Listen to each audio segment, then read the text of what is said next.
Halo, kali ini kita akan belajar IPA, tema 9 kelas 5, yang akan mempelajari tentang materi. Materi adalah segala sesuatu yang menempati ruang dan mempunyai massa. Semua benda yang ada di sekitar kita termasuk materi.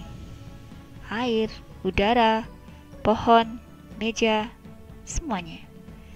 Dan berdasarkan komposisi penyusunnya, materi dibedakan menjadi dua.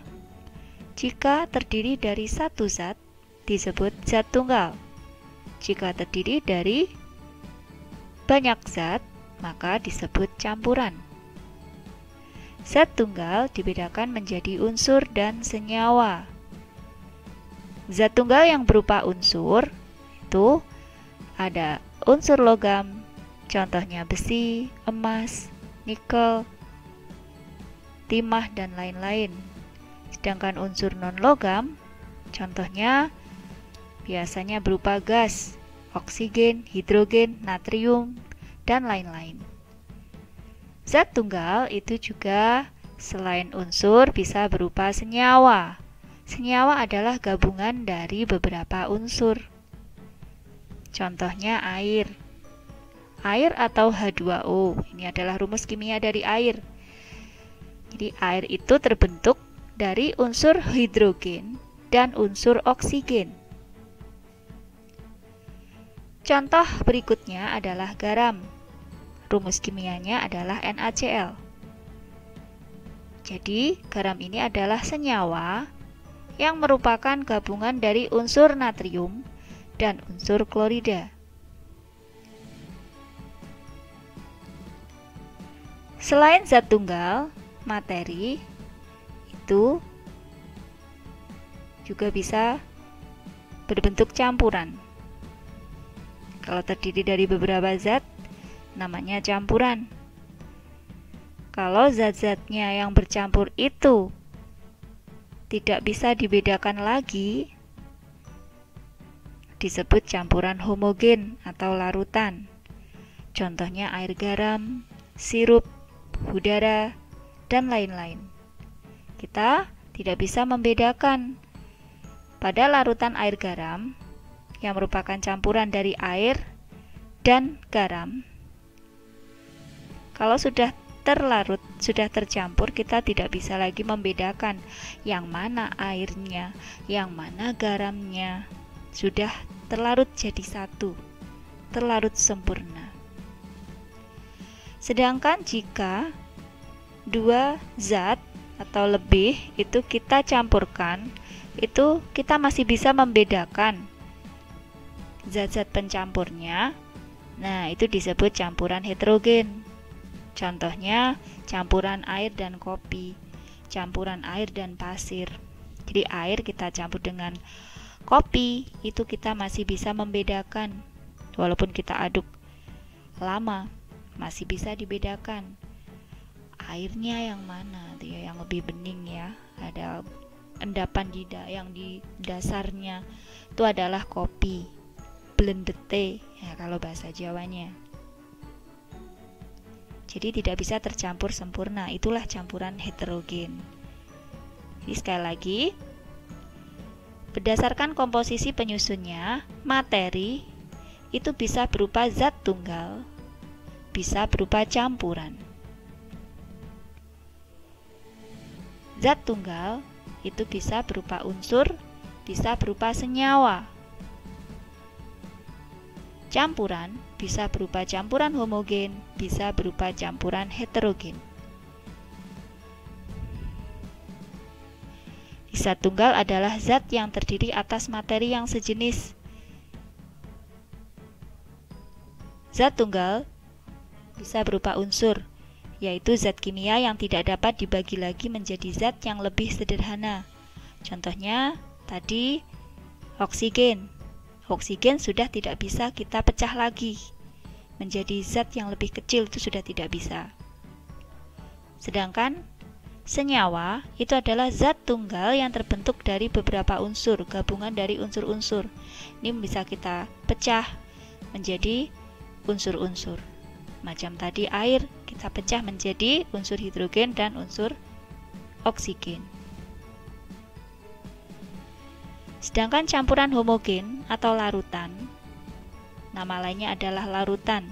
Ini adalah campuran yang terdiri atas dua materi yang bisa menyatu secara merata. Tidak bisa kita bedakan lagi zat apa saja yang tercampur di dalamnya. Itu sudah jadi satu. Sedangkan campuran heterogen adalah campuran yang terdiri atas dua materi yang berbeda yang tidak dapat menyatu secara sempurna. Ini masih bisa kita bedakan. Ciri-ciri campuran, baik campuran homogen maupun heterogen memiliki ciri-ciri. Yang pertama, terdiri dari dua atau lebih unsur atau senyawa. Yang kedua, dapat dipisahkan menjadi zat-zat penyusunnya. Loh, tadi campuran homogen, contohnya garam. Maaf, garam yang dicampur dengan air maksudnya, yaitu larutan air garam. Apakah bisa kita pisahkan? Memang tidak bisa kita bedakan. Kalau sudah jadi satu, tidak bisa kita bedakan yang mana airnya, yang mana garamnya, karena sudah tercampur sempurna. Tapi tetap bisa kita pisahkan, yaitu dengan cara dipanaskan. Masih ingat kan tentang materi sebelumnya IPA, yaitu tentang perubahan wujud benda, pembuatan garam, air laut ya, terkena panas matahari, airnya akan menguap dan kemudian terbentuklah endapan garam yang nanti akan kita praktekkan sehingga bisa lebih jelas bagaimana cara pembuatan garam dan pemisahan campuran air garam. Ciri-ciri campuran berikutnya adalah perbandingan massa zat-zat penyusunnya itu tidak tetap. Beda dengan zat tunggal. Zat tunggal yang berupa senyawa itu zat penyusunnya itu tetap. Contohnya air yang unsur kimianya, rumus kimianya adalah H2O. Jadi jelas air itu selalu unsur hidrogennya ada 2, sedangkan unsur oksigennya 1. Karbon dioksida, CO2, terdiri dari karbon 1 dan oksigennya 2. Jadi tetap. Sedangkan campuran ini berbeda. Kalau campuran, perbandingan zat penyusunnya itu tidak tetap. Misalnya, membuat teh. Dalam membuat teh, ada yang suka manis. Air dicampur dengan teh, dicampur dengan gula yang banyak. Beda dengan orang yang tidak suka dengan manis. Jadi membuat tehnya, gulanya hanya sedikit. Tapi tetap saja, baik yang manis maupun yang gulanya hanya sedikit, yang kurang manis itu tetap dinamakan teh. Jadi, massa zat-zat penyusunnya itu bisa berbeda-beda.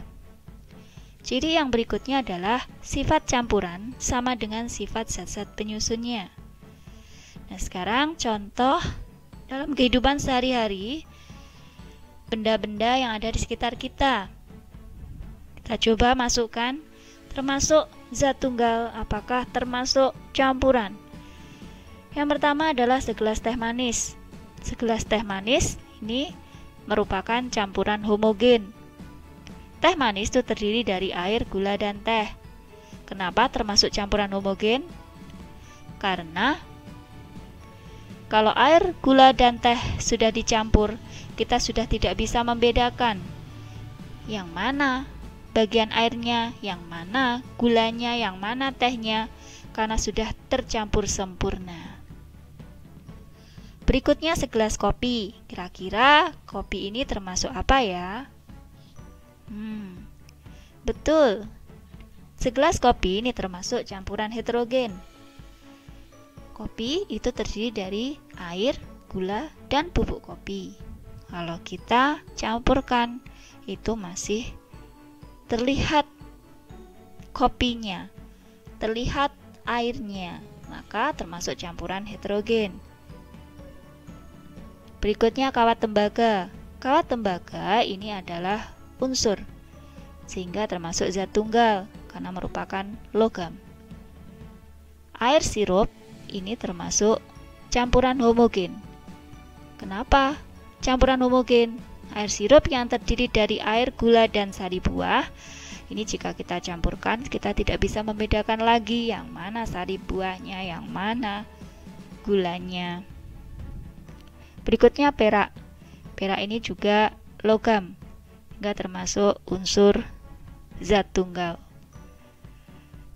Yang terakhir garam, yang tadi sudah kita pelajari. Tentu saja garam termasuk zat tunggal atau senyawa yang terdiri dari unsur natrium dan klorida.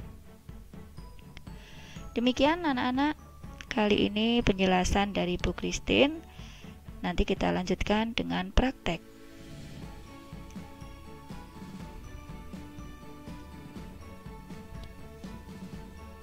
Kali ini kita akan praktekkan bagaimana pembuatan campuran homogen dan campuran heterogen.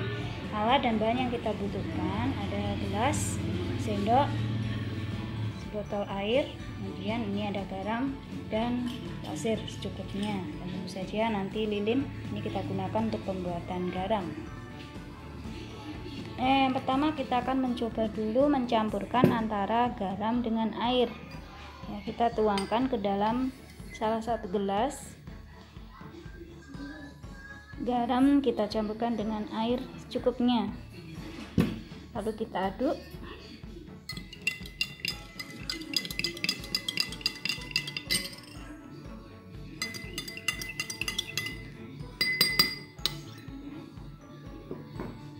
Jadi terbentuklah campuran seperti ini. Jadi garam jika dicampurkan dengan air ini akan tidak tampak yang mana garamnya, yang mana airnya sudah larut jadi satu. Karena sudah tidak bisa kita bedakan, berarti campuran air dan garam itu termasuk campuran homogen. Kita sisihkan. Yang kedua, kita akan mencoba mencampurkan antara pasir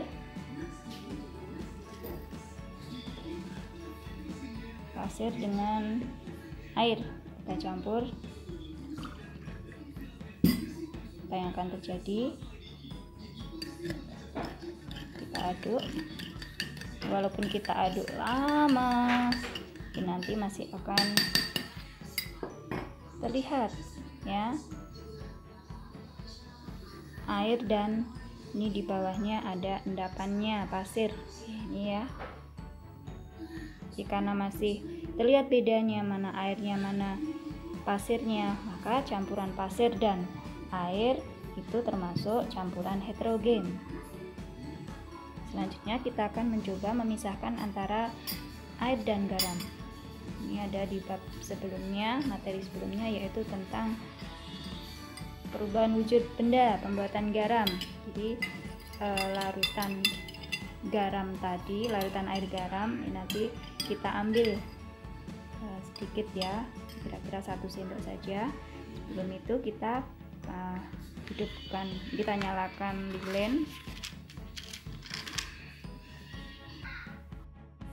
Ini air dari larutan garam tadi kita bakar. Kita panaskan ya, maksudnya dipanaskan kira-kira beberapa waktu. Nanti kita lihat apa yang akan terjadi.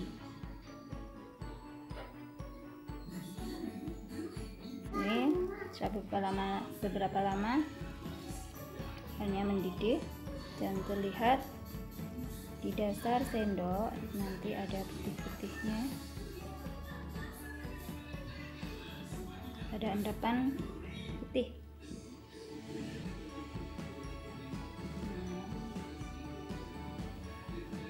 Ini mungkin sudah cukup untuk membuktikannya.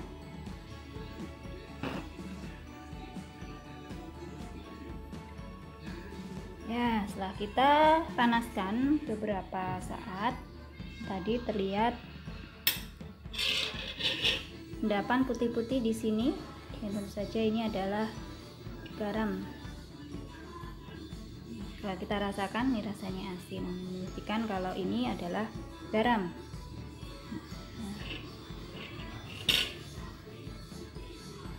Jadi ini adalah cara pemisahan garam dengan air, yaitu dengan cara dipanaskan, sama seperti pembuatan garam dari air laut yang terkena panas matahari, jadi akan terbentuklah garam yang kita gunakan untuk keperluan sehari-hari.